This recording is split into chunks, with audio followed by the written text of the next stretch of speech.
जय श्री गणेश। नमस्कार, मैं आचार्य संजय द्विवेदी। मेरे समस्त प्रबुद्ध दर्शकों का मेरे चैनल पर हार्दिक स्वागत है। प्रिय दर्शकों, आज मैं मीन राशि का जनवरी 2025 का मासिक राशिफल लेकर आपके सम्मुख उपस्थित हूँ। जनवरी माह में जो ग्रहों की स्थितियां हैं तथा जो ग्रहों के परिवर्तन होंगे वो मीन राशि के जातकों को किस प्रकार का प्रभाव देने वाले हैं, किन किन भावों में वृद्धि होगी, इस माह में आप कितना लाभ ले पाएंगे, यदि कहीं पर कोई समस्या तो उसका क्या निराकरण है, संपूर्ण विश्लेषण मैं पूर्ण तर्क के साथ करने जा रहा हूं।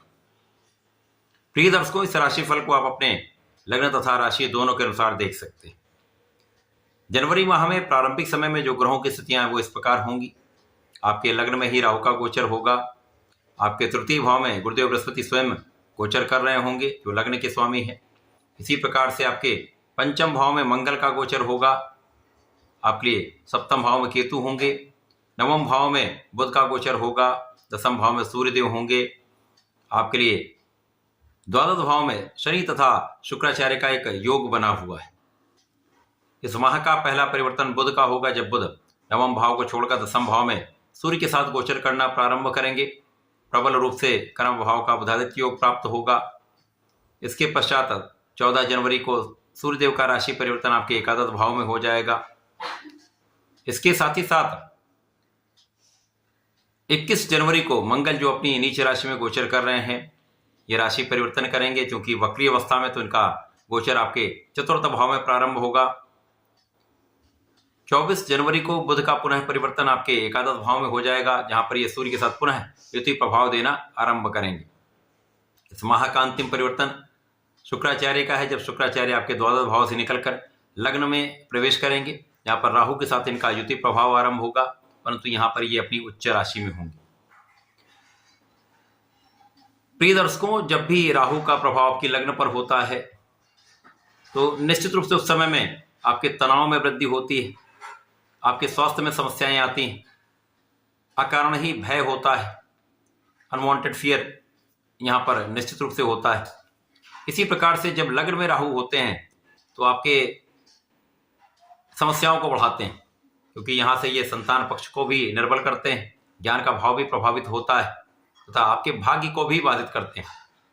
साथ में जीवन साथी के साथ साझेदारी में समस्याएं आती हैं, भ्रम की स्थिति होती है, जिसके कारण मतभेद तथा तनाव की स्थिति बन जाती है। परंतु लग्नेश की स्थिति अच्छी है, जहां पर ये आपके भाग्य की स्थिति को बैलेंस करेंगे। इसी प्रकार से सप्तम भाव पर गुरुदेव का प्रभाव जो स्वयं लग्न के स्वामी है, जीवन साथी के भाव को प्रबलता देंगे। साझेदारी में भी जो भ्रम की स्थिति उनको दूर करने का यहाँ पर योग बनेगा। गुरुदेव का प्रभाव निश्चित रूप से यहाँ पर आपकी इनकम को बढ़ाने वाला होगा, आय की समस्याओं को दूर करने वाला होगा। तो इन समस्याओं के होते हुए भी, तनाव के होते हुए भी इस समय में गुरुदेव का प्रभाव आपको बलवान बनाने वाला है। परंतु आपको अपने स्वास्थ्य का ध्यान रखना चाहिए, बिना कारण के भय से बचना चाहिए, क्योंकि इससे ब्लड से संबंधित, रक्त से संबंधित समस्याएं हो सकती हैं। इन पर नियंत्रण आपको करना पड़ेगा। अत्यधिक तनाव कष्ट का कारण बन सकता है, यहां पर आपको ध्यान रखना चाहिए। शनिदेव द्वादश भाव में है, तो यहां पर आपके लिए 7.5 का प्रथम चरण चल रहा है। यहाँ पर प्रारंभिक समय शुक्राचार्य होंगे, यद्यपि शुक्राचार्य को यहाँ पर कार्यकत्व प्राप्त है। तो यहाँ पर आपके धन में वृद्धि होगी, ऐश्वर्य वैभव बढ़ेगा, परंतु भोग विलास की अधिकता से कष्ट का तथा रोग का योग बन सकता है। बिना कारण किसी भी प्रकार के ऋण से बचें। परंतु इस समय में शत्रुओं पर आपकी विजय निश्चित रूप से होगी। कानूनी समस्याओं में आपका पक्ष बलवान रहेगा तथा इस समय भाग्य पर गुरु और शनि का प्रभाव निश्चित रूप से आपको राहु के दुष्प्रभाव से बचाने वाला होगा। कहीं न कहीं आपके राह की जो बाधाएं उनको दूर करने वाला होगा तथा समस्याओं का निस्तारण कराने वाला होगा। इसी प्रकार से मंगल जो नीच के होकर आपके पंचम भाव में गोचर कर रहे हैं, धन के स्वामी हैं तथा आपके भाग्य के स्वामी होकर नीच राशि में, तो निश्चित रूप से इसका दुष्प्रभाव प्राप्त हो रहा है। तो कहीं न कहीं कार्य में अवरोध या काम ना बन पाना, बिना कारण से समस्याएं आना, धन का आना लेकिन धन का संचय ना हो पाना, बिना कारण से धन का व्यय होना, ये समस्याएं हो रही हैं। इसी प्रकार से संतान के कारण कोई ना कोई चिंता। ज्ञान का भाव विशेष रूप से यहाँ पर प्रभावित होता है जब आपके भ्रम के कारण, आपके अत्यधिक उत्साह के कारण अथवा ओवर कॉन्फिडेंस के कारण समस्याएं आती हैं, तो आप उतना अच्छा परिणाम प्राप्त नहीं कर पाते।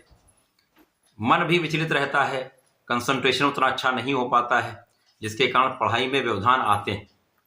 तो इस समय में पूर्ण रूप से आपको पूर्ण मनोयोग के साथ अपने पढ़ाई के भाव में लगे रहना होगा।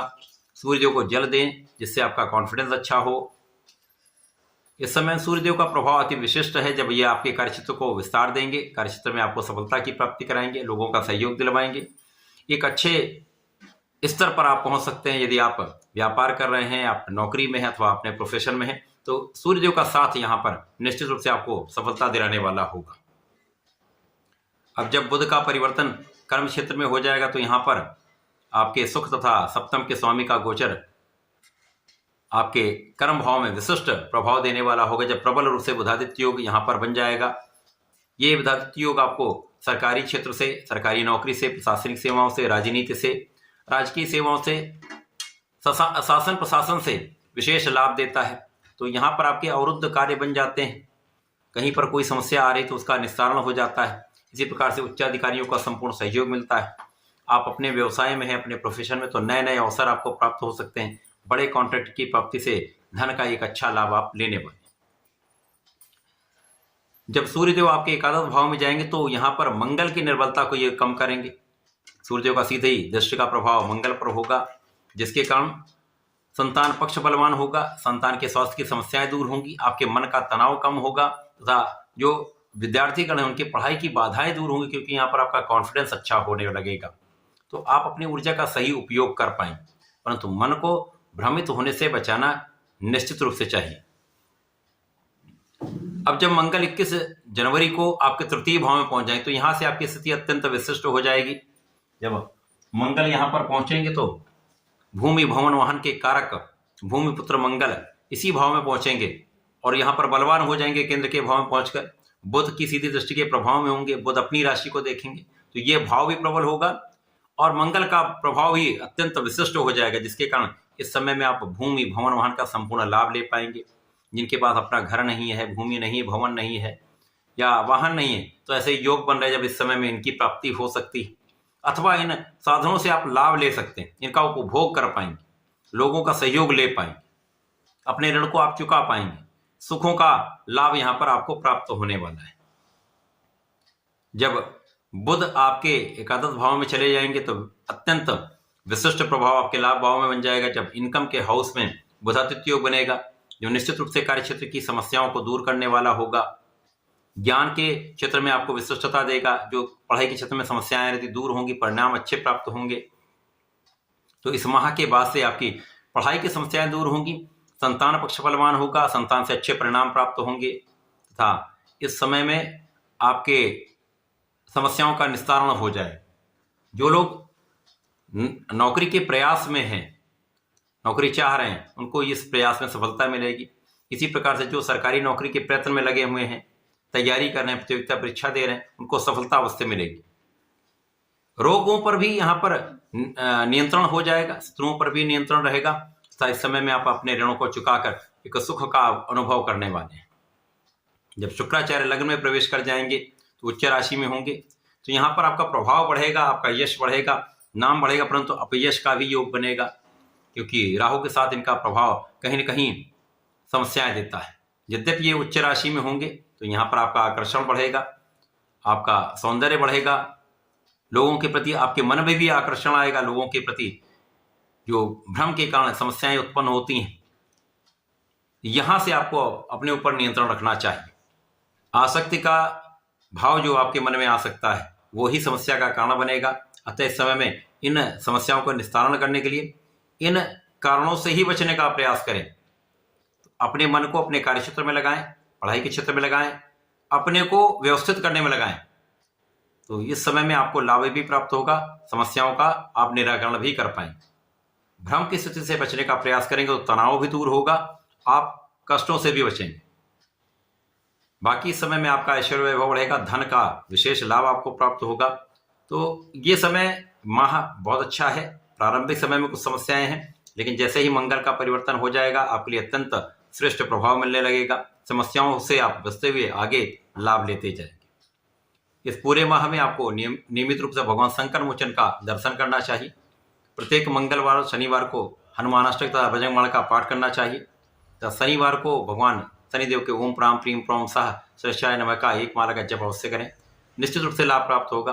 तो ऐसा करके इसका लाभ लें। धन्यवाद, नमस्कार।